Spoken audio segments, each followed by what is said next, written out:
أعوذ بالله السميع العليم من الشيطان الرجيم. بسم الله الرحمن الرحيم. إن الحمد لله نحمده ونستعينه ونستغفره ونعوذ بالله من شرور أنفسنا ومن سيئات أعمالنا. من يهده الله فلا مضل له ومن يضلل فلا هادي له.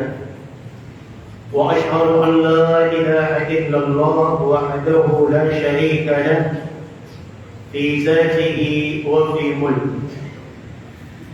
وأشهد أن عظيمنا وسيدنا وحبيب قلوبنا ومولانا محمد صلى الله عليه وسلم وعلى آله وصحبه ومن دعا بدعوته واستنى بسنته من علماء الآمنين وصائب الأهل الإيمان الذين يستمعون القول ويتبعون أحسن. أما بعد، سبحانك لا علم لنا إلا ما علمتنا إنك أنت العليم الحكيم.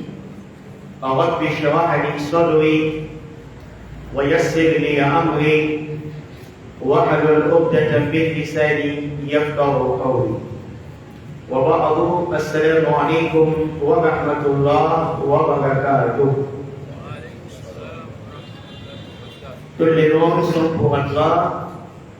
Nous le louangeons, nous le glorifions, nous le défendons, le partons contre les méfaits de nos âmes et celui de nos péchés. Quiconque Allah a guidé, nul ne peut l'égarer. Et quiconque Allah égare, nul ne peut le guider. Je témoigne en toute vérité qu'il n'y a aucune divinité digne d'être adorée en dehors d'Allah, béni sans associé. Et je témoigne de même que Mohammed, prière et salut d'Allah sur lui, est son serviteur et messager. qu'Allah prie sur lui, sur sa famille, ses compagnons, et ceux les ayant suivis sur le droit chemin, voyants et croyantes, entendant la bonne parole et la mettant en pratique sur ce jusqu'au jour dernier. Suite à quoi, noble frère, en Allah Jalla wa Ala, et nobles sœurs également qui nous suivent en direct de notre page Facebook, nous adressons le fraternel salut de l'islam au Lia. Assalamu alaikum wa rahmatullah wa barakatuh. Nous rendons grâce à Allah, exalté soit-il, qui nous a apporté le dirigeant des journées de la semaine, la meilleure journée auprès d'Allah Azza qui est le vendredi, et notamment le premier du mois de Jumada Oula de l'an 1444 de l'Égypte, correspondant au vendredi 25 novembre 2022.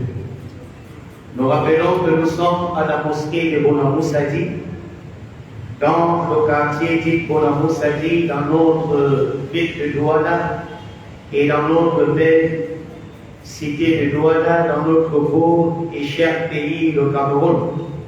Nous le mentionnons parce que très souvent, nos frères et sœurs qui nous suivent de partout dans le monde nous demandent où est-ce qu'on se trouve. Nous rappelons que nous sommes au Cameroun. Alors, aujourd'hui, il était question pour nous de donner une conférence sur le menu spirituel qui est quel est le sort des enfants morts avant l'âge de la puberté. Quel est le sort des enfants musulmans et des enfants non musulmans morts avant l'âge de la puberté, l'enfer ou le paradis. Alors, bien aimés dans la foi, sachons déjà que le sort de l'enfant, d'abord partant dans ce bas monde, c'est qu'en réalité l'enfant est un don de la part d'Allah, exalté soit-il, qui donne à qui il veut et qui peut répondre à qui il veut. Allah Azza wa Jalla dit Ba'a'uz billahi minash shaitanir rajim Bismillahir rahmanir rahim Lillahi mulku as-samawati wal ard. À Allah appartient la royauté des cieux et de la terre. Yakhluqu ma yasha. Il crée ce qu'il veut. Yahabu liman yasha'u inas. Allah a réparti l'humanité en 4 catégories. Première catégorie dit Yahabu liman yasha'u inas. Alors Allah fait donc uniquement des filles sans garçons. D'autres atteignent leur maturité et d'autres non plus. Allah les recueille avant l'âge de la puberté.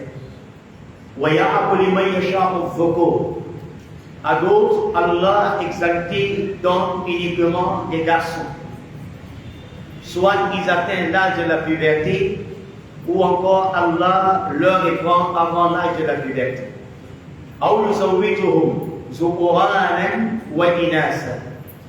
À d'autres catégories, Allah exalté soit-il fait mélange des garçons et des filles. Et d'autres catégories, notamment la 4e, Allah les laisse stériles, par enfants, jusqu'à la mort. Mais Allah finit en disant Innahu alim. Lui, Allah, il est omniscient. En d'autres termes, parfaitement savant. Et il dit qu'il est qadirun, c'est-à-dire l'omnipotent, le capable en toutes choses. S'il veut, personne ne peut s'interposer. Ça, c'est la place de l'enfant. C'est un don de la part d'Allah. Et l'enfant également, c'est la fraîcheur des yeux des parents. Allah Jalla wa Ala nous le rappelle, notamment dans les doigts auxquels Ibrahim Khalil Rahman Allah lui a fait. Il dit Rabbana hab lana min azwajina wa zurriyatina qurratan a'yun waj'alna lil muttaqina imama. Il dit, ô notre Seigneur, Hablan, accorde-nous de la part de nos épouses, ainsi que notre descendance, c'est-à-dire notre postérité ou encore nos enfants, qu'ils soient des fraîcheurs des yeux pour nous. Car lorsqu'on a un enfant, à chaque temps, on est fier de le voir. Et waja'alna lil muttaqina imama, fasse de nous les dirigeants des pieux. Qu'Allah Azza wa Jalla fasse que nous soyons des dirigeants, des personnes pieuses. Alors, ça, c'est la place de l'enfant en islam. Il y en a autant des statuts de l'enfant. Mais cependant, l'enfant étant un don de la part d'Allah Azza wa Jalla et d'un fraîcheur des yeux, comme à l'époque du prophète Muhammad sallallahu alayhi wa sallam, il y avait un homme, un des Sahaba, qui venait chaque jour à la mosquée avec son fils. Il ne se séparait jamais de son enfant. Lorsqu'il arrivait à la mosquée, il embrassait cet enfant. Il était toujours auprès de son enfant et son enfant était toujours auprès de lui. Tellement le prophète sallallahu alayhi wa sallam a vu la manière que ce Sahaba se comportait avec son fils. Il l'embrasse, il le cajole, il le chérit, il est toujours avec lui. Alors Rasulullah lui dit, est-ce que tu aimes cet enfant? Alors il répondit, ah Rasulullah, j'aime n'est-ce pas cet enfant? Et qu'Allah aime toute personne qui aime cet enfant. Mais Allah, exalté soit-il, l'a éprouvé avec la mort de cet enfant. On dit, lorsqu'il a rendu l'âme, on ne voyait pas ce monsieur, ce Sahaba à la mosquée. Le prophète l'a perdu de vue. Et lorsque le prophète a demandé où elle se trouve, n'est-ce pas, tel qui vient souvent avec son fils, alors on dit à Rasulallah, son enfant a décédé et voilà pourquoi vous découvrez son absence. Donc ici, cela démontre qu'en réalité, malgré tout, l'amour qu'on peut avoir pour l'enfant, Allah Azza wa Jalla a donné un autre statut de l'enfant qui est l'épreuve. Innama amwalukum wa awladukum fitnatun. Il dit, vos biens et vos enfants sont une tentation pour vous. À d'autres termes, une épreuve pour vous. Allah peut t'éprouver avec cet enfant, ce don qu'il t'a accordé. Avant qu'il n'atteigne l'âge de la maturité, Allah Azza wa Jalla le rappelle. C'est-à-dire avant l'âge de la puberté. Comme un de nos savants, le Cheikh Mohammed Arif, dit, Hafizahullah, qu'Allah le garde. Il a conté l'histoire d'un homme saoudien. Ça, ce n'est pas l'histoire de l'époque des Sahaba, ni des prédécesseurs, non. C'est une histoire contemporaine de notre époque. C'est un homme à qui Allah Azza wa Jalla lui a accordé 3 enfants.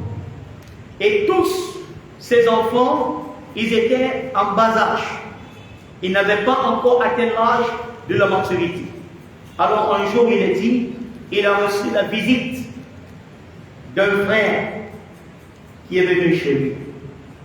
Alors vous saviez, les Arabes, tellement généreux, et auquel le prophète sallallahu alayhi wa sallam nous a demandé de rendre hospitalité aux étrangers. Alors il a cherché un mouton, il a égorgé le mouton, et il a demandé à sa femme de préparer le mouton pour ses hôtes, pour ses étrangers. Alors pendant que la femme était à la cuisine, en train de cuisiner, alors quelques minutes après, elle vit son premier fils, à peine qu'il avait 10 ans. Il était avec le couteau et le couteau saignait du sang. Elle lui dit, d'où vient, n'est-ce pas, ce sang dans le couteau? Où est-ce que tu as pris?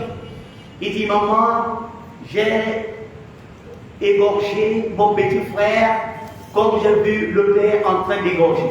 C'était un petit garçon.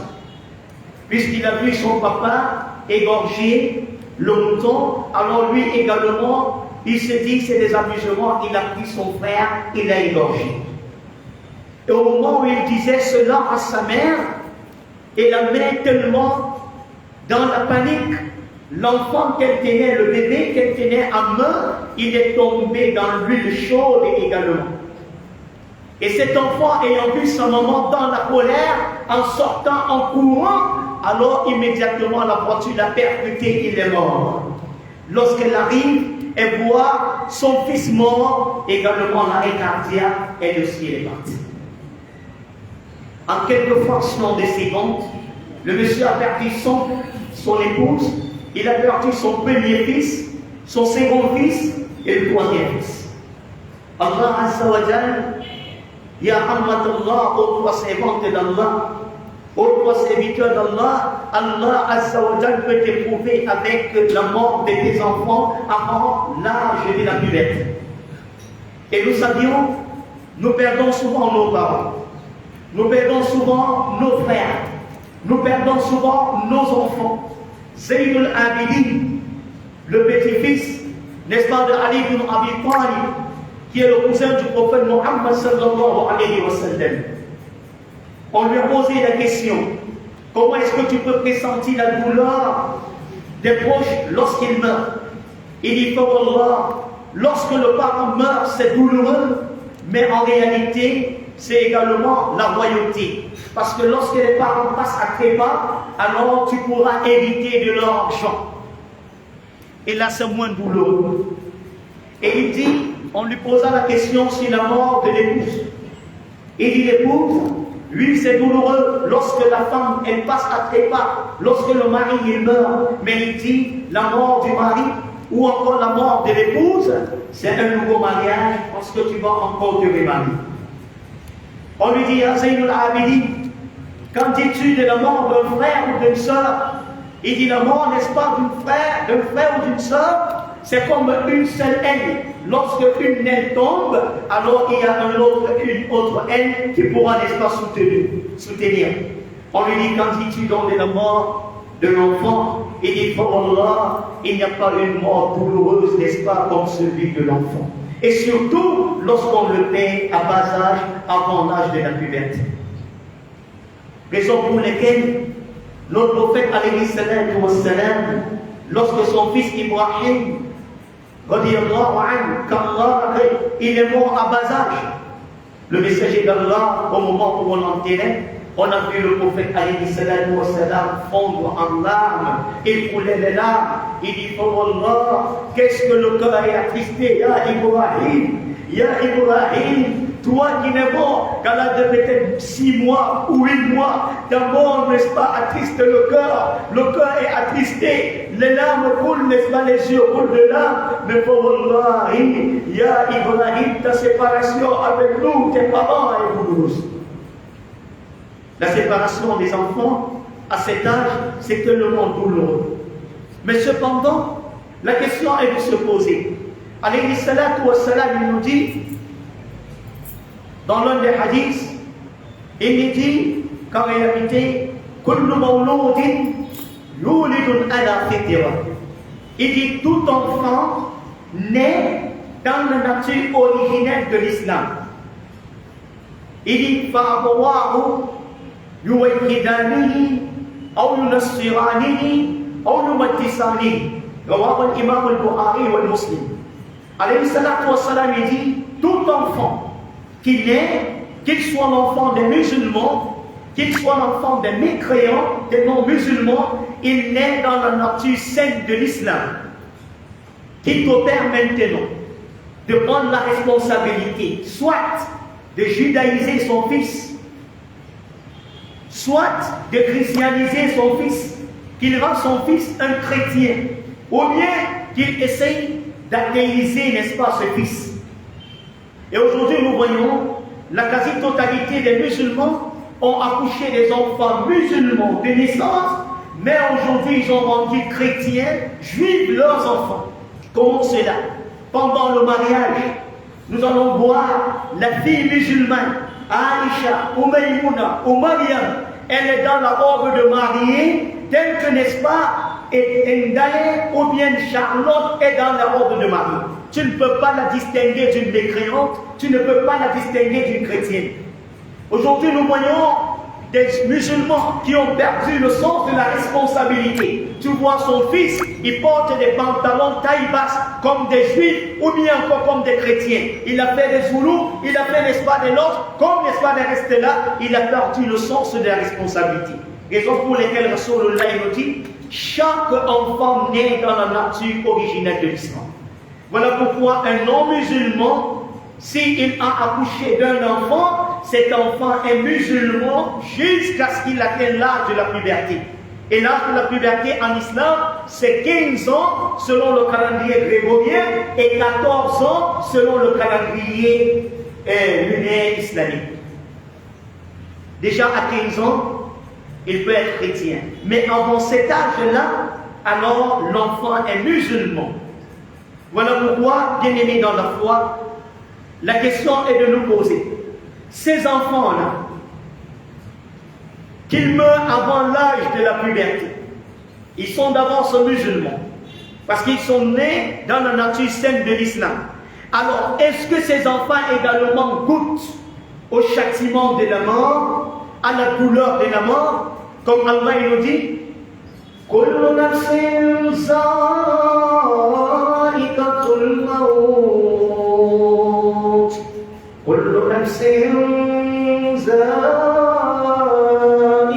الموت وإنما توفون أجوركم يوم القيامة فمن زحزح عن النار وأدخل الجنة فقد فاز وما الحياة الدنيا إلا متاع الغرور كل نفس ذائقة الموت Tout âme goûtera à la mort. وإنما توفون أجوركم يوم القيامة. Et c'est au jour du jugement dernier que vous recevrez la pleine récompense de vos œuvres. Celui qui sera sauvé de l'enfer, il sera introduit au paradis, à cette réussite. La vie de ce monde n'est qu'une jouissance trompeuse, et dit Allah Azza wa Jalla. Allah nous dit, kullu nafsin Za'iqatul maut. Tout âme goûtera à la mort. Alors, au moment de la mort, est-ce que ces enfants-là, qui meurent avant l'âge de la puberté, goûteront-ils également à la douleur de la mort? Les savants ils disent non. Ces enfants également vont goûter à la douleur de la mort. Car Allah dit kullu nafsin, tout âme, qu'il soit un animal, qu'il soit un être humain, qu'il soit un djinn, aussi longtemps qu'Allah l'a créé avec l'âme, alors au moment de la mort, il doit goûter la douleur de la mort. Tout âme goûtera à la mort. Et Ibrahim al-Ghanami a rapporté Al-Rajulin, il dit qu'il y a un homme. Il dit Kuntu inda Aisha radiyallahu anha. Cet homme il dit j'étais chez Aisha radiyallahu anha, l'épouse du prophète Muhammad sallallahu alayhi wa sallam. Alors elle s'est mise à pleurer. Mais pourquoi elle s'est mise à pleurer? Nous allons donc comprendre cela avec Bismillah ta'ala. Alors nous disons tout âme goûtera à quoi? À la mort. Alors une fois que ces enfants sont morts à bas âge, oui, c'est la mort. Et un musiba, c'est un malheur, comme le prophète sallallahu alayhi wa sallam l'a dit. Alors, est-ce que les parents dont Allah Azza wa Jalla a touché par cette dure épreuve-là, est-ce qu'ils seront récompensés pour ça? Non, non. Les parents seront récompensés. Ya Abdallah, Ya Ammatallah, toi serviteur d'Allah, toi servant d'Allah, à qui Allah Azza wa Jalla a arraché l'âme de ton fils avant l'âge de la puberté, sache que tu seras récompensé par Allah Azza wa Jalla.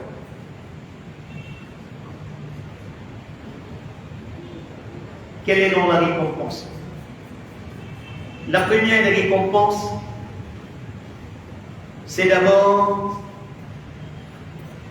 le paradis d'Allah Azza wa Jalla.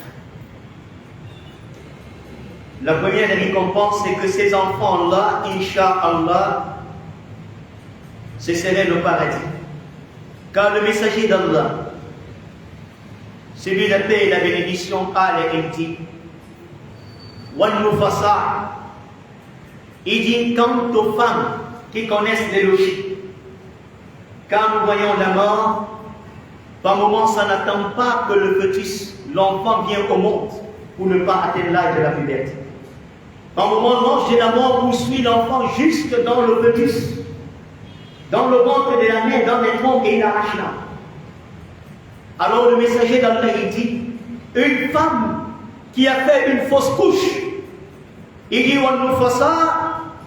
celle-là qui a fait une fausse couche, yajouha waladuha yawmul qiyamah bisarihi ila al-jannah.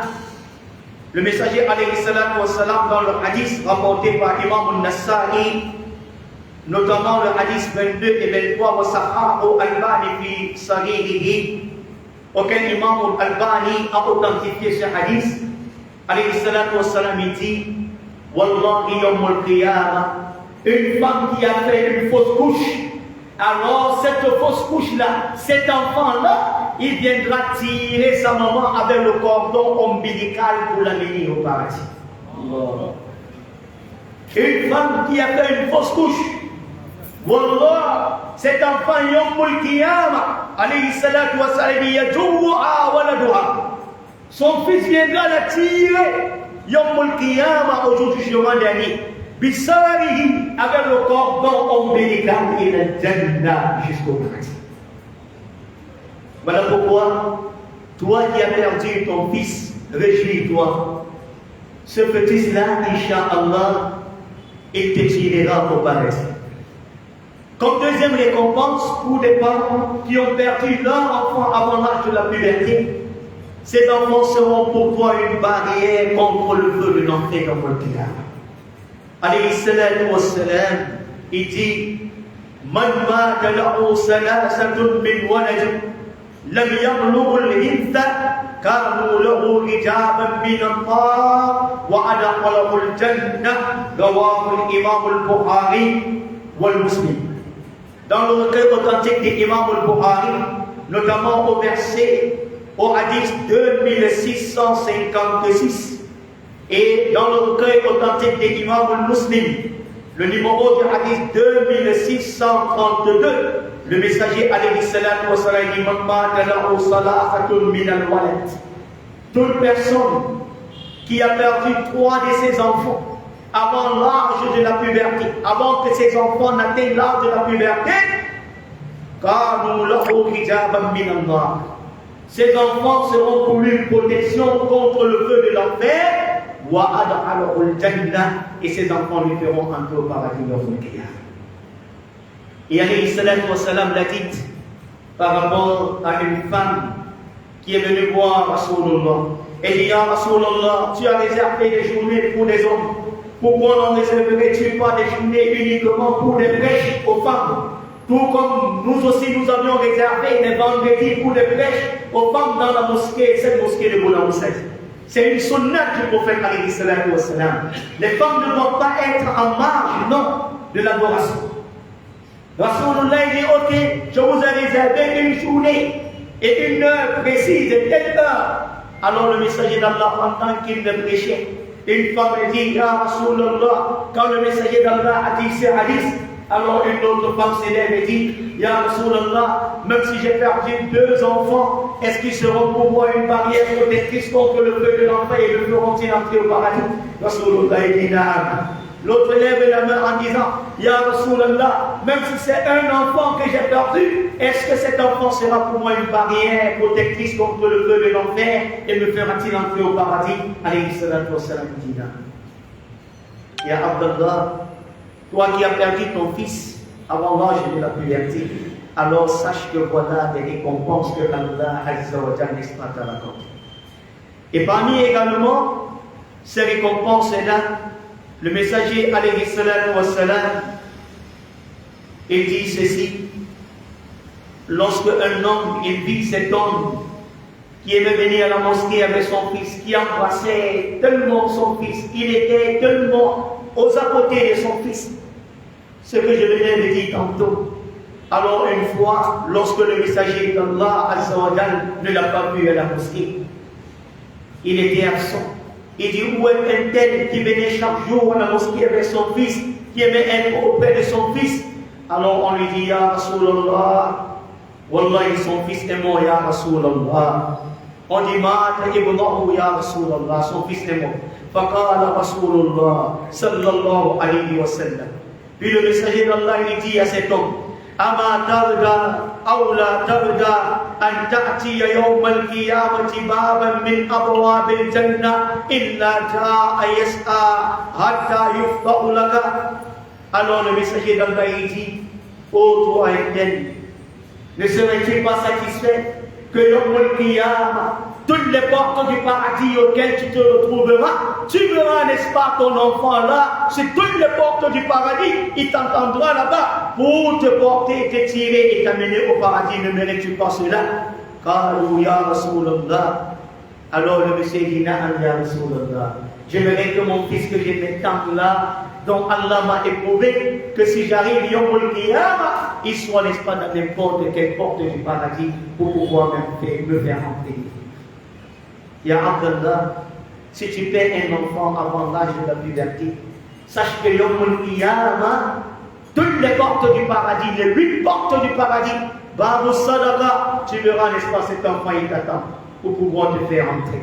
Babul Dihad, la porte de la Dihad, tu verras cet enfant, il t'attendra là-bas. Babul Salah, la porte de la prière, tu verras cet enfant qui t'attendra pour pouvoir, n'est-ce pas, te faire entrer au paradis. Qu'Allah Azza wa Jalla nous l'accorde. Alors, quand le prophète lui a dit cela, les compagnons qui étaient assis, quand ils disent: Ya Rasulallah, alahu wahadahu am lana kulluna. Cette récompense-là, Ya Rasulallah, sera-t-il seulement pour lui, ce monsieur-là, qui a perdu son fils, ou bien pour nous tous, Ya Rasulallah? Alors le messager d'Allah dit: Ban bi kullikum. Alors ceci ce serait une récompense pour vous tous, de Mandullahi wa Maïchet. Ya Abdallah, voilà les récompenses auxquelles Allah a réservé pour tous ceux-là qui auront perdu leur enfant avant l'âge de la puberté. Alors, lorsqu'on a perdu ses enfants avant l'âge de la puberté, doit-on prier sur eux? Salatul Janaza Amla. Que dit la charia, la législation islamique? Quel est le sort que l'islam, la loi islamique a réservé par rapport à la prière mortuaire des enfants impubères? Puisqu'on a dit qu'ils sont des musulmans de fils, est-ce que s'ils meurent, doit-on prier sur eux ou non? Alors, dans la charia, il est dit que même si c'est un fœtus de 4 mois déjà, de 4 mois, dont on a fait sa fausse couche, alors on doit prier sur lui. Doit-on le laver et prier sur lui? Non. On doit le laver, on doit faire la prière sur lui. Et s'il est né, mort-né, ou bien il a crié à la naissance, on doit prier sur lui. Voilà le sort que l'islam a réservé à ses enfants morts avant l'âge de la puberté. On doit prier sur eux, on doit les ensevelir et on doit, n'est-ce pas, les enterrer. Alors, bien-aimés dans la foi, si on doit enterrer ses enfants, il y a des enfants impubères, c'est-à-dire qui sont morts avant l'âge de la puberté, mais qui sont issus de 2 types de parents. Soit ils sont musulmans chrétiens ou encore musulmans juifs. Je dis, il y a des enfants qui impubères, c'est-à-dire qui sont morts avant l'âge de la puberté, mais qui ont 2 identités. Une identité musulmane ou chrétienne, ou encore une identité musulmane et juive. Comment on les enterre? C'est un musulman qui a marié une Ahlul Kitab, comme Allah nous a recommandé, nous musulmans, hommes bien sûr, car le mariage d'une femme musulmane avec un chrétien strictement interdit. Le mariage d'une femme musulmane avec un juif est strictement interdit en islam, dans sa loi. Mais dans la loi islamique, le mariage d'un musulman avec une chrétienne, Natasha, Charlotte, Bango, ou bien avec une juive, Gonyem, Pomendale, cela est permis en islam. Mais si à jamais le musulman qui a eu une chrétienne et que cette chrétienne est tombée enceinte, lui il est musulman bien sûr, et elle est chrétienne, ou bien il est musulman, elle est juive. Allah dit wal muhsanatu min alladhina utul kitaba min qablikum. Permission du mariage vous est donnée des gens qui ont reçu le livre avant vous, musulmans ou chrétiens. C'est un musulman qui a marié une chrétienne ou une juive, et elle était enceinte, elle est morte à l'issue de cette grossesse. Et l'enfant a peut-être 4 mois, ou 5 mois, ou 8 mois, ou 9 mois. Et on a la conviction que l'enfant dans son ventre, il a décédé. Ou un muslim, ou un nasrani. Allez, c'est pas ça. Ou un muslim, ou yahudi. Alors, comment enterrer cet enfant? Qu'est-ce que la charia a dit par rapport à l'enterrement de ces enfants? Puisque les enfants impubères, non, qui sont morts avant l'âge de la puberté, on va les enterrer. Mais ce cas-ci, comment la charia a dit? Alors dans ce cas, ce que la législation islamique a dit, puisque la mère elle n'est pas musulmane, et on n'enterre pas des non-musulmans dans des cimetières musulmans. Ça c'est interdit. puisqu'elle est juive, on n'enterre pas des juifs devant des cimetières musulmans. Alors, elle porte un musulman dans son ventre et elle est décédée.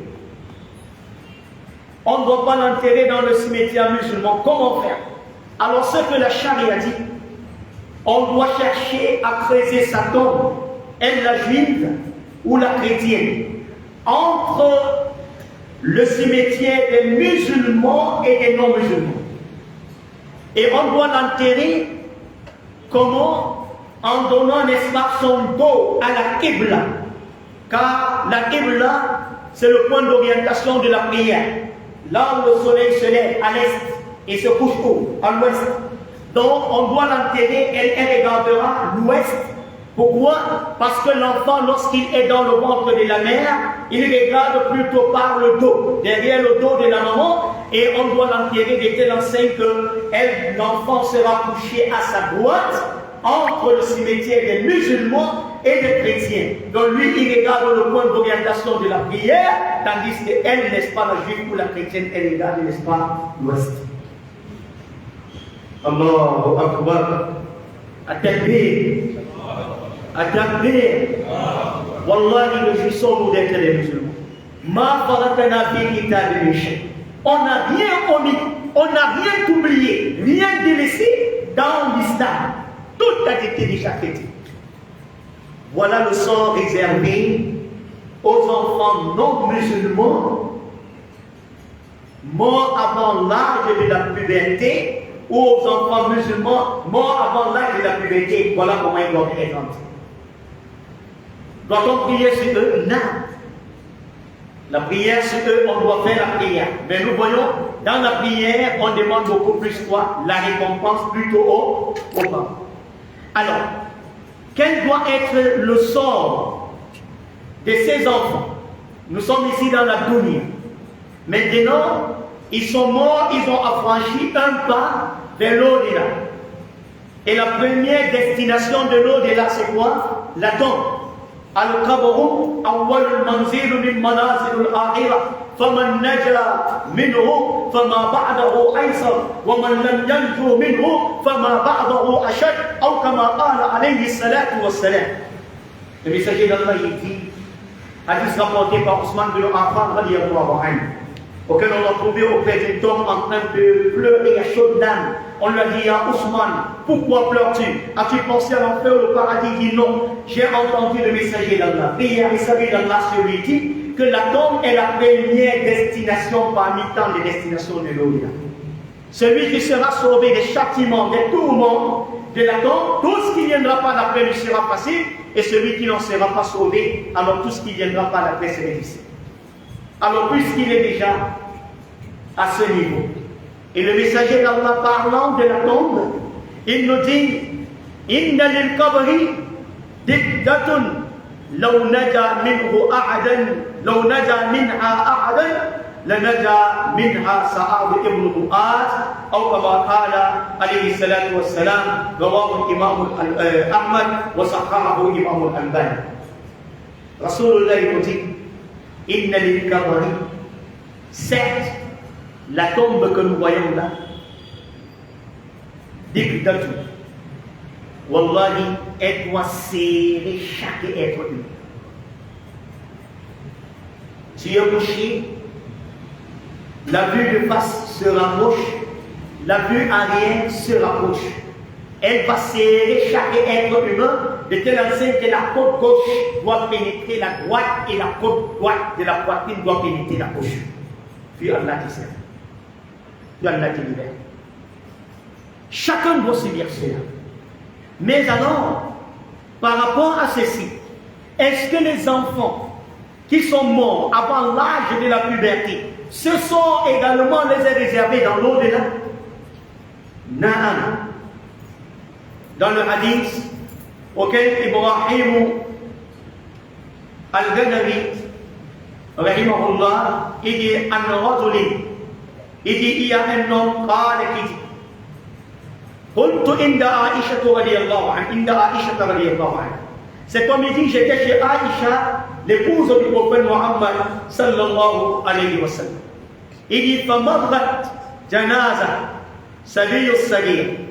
On est donc passé avec le cortège funèbre d'un petit bébé, d'un petit enfant, mort avant l'âge de la puberté. Alors, Fabarat, Aïcha radiallahu anha, ayant vu le cortège funèbre de cet enfant, elle s'est mise à pleurer à chaudes larmes. Alors il dit, Fakultu laha. Puis il dit, j'ai dit à Aïcha, Ma yukiki ya ummal mu'minin. Qu'est-ce qui te fait pleurer? Oh, toi, mère de croyante Aïcha, pourquoi pleures-tu? N'est-ce pas des enfants musulmans? N'est-ce pas des enfants qui n'ont pas de péché? Pourquoi est-ce que tu pleures? N'est-ce pas des gens qui seront au paradis? Pourquoi pleures-tu à Aïcha? Elle dit, oh Allah, elle dit, هذه السبيل بقيت له شفقة عليه من تمة القبر من تمة القبر. Elle dit, oh Allah, je pleure pour cet enfant à cause du serrage que la tombe lui fait. Wallahi, le fœtus de 4 mois, un fœtus de 4 mois, un enfant de 3 ans, de 5 ans, il subira cela. La tombe va le serrer, rétrécir, de telle enseigne que sa côte gauche de la poitrine entrera dans la droite et la droite entrera dans la gauche. Wallahi, eux-mêmes, ils doivent subir cela. Tout le monde va subir cela. Ça, c'est le sort qu'il leur a dit. Mais Allah, comme Abu Huraira a apporté dans une explication. Ce hadith, ça se trouve, n'est-ce pas, dans ce livre, Al-Tazkira, fi Ahwal al-Mawt wa al-Umur al-Akhira, de Imam al-Qurtubi, un livre qui parle de la totalité de ce qui se passe. Et également, dans le livre Al-Ruh, de Ibn Qayyim al-Jawzi, Abu Huraira radiyallahu anhu, par rapport à ceci, le sort de rétrécissement ou de serrage que la tombe fera à ces enfants morts avant l'âge de la puberté, il dit, pour Allah, ce n'est pas que c'est un châtiment par rapport à leur œuvre, non. Parce que Allah a décrété ainsi pour la tombe. Et chaque être humain doit se dire. Alors, dans la tombe, fi hayat al-barzakhiya, la vie d'outre-tombe, quel est donc le sort réservé à ces enfants morts avant l'âge de la puberté? Subiront-ils les interrogations de Munkar et de Nakir ou non? Les savants ils disent, ces enfants impubères, eux ils ne subiront pas les interrogations de Munkar et de Nakir. Mais cependant, une fois qu'ils sont passés de l'autre côté à trépas, alors où iront-ils? Le sort qui leur est réservé, c'est par rapport à ce hadith que le messager d'Allah, celui la paix et la bénédiction, il dit, lorsqu'un jour, alayhi salatu wa salam, pendant son sommeil, il fut un songe. Vous saviez, les songes des prophètes et des messagers de Dieu, c'est une partie de la révélation. Il dit, wa qala an-nabiyyu sallallahu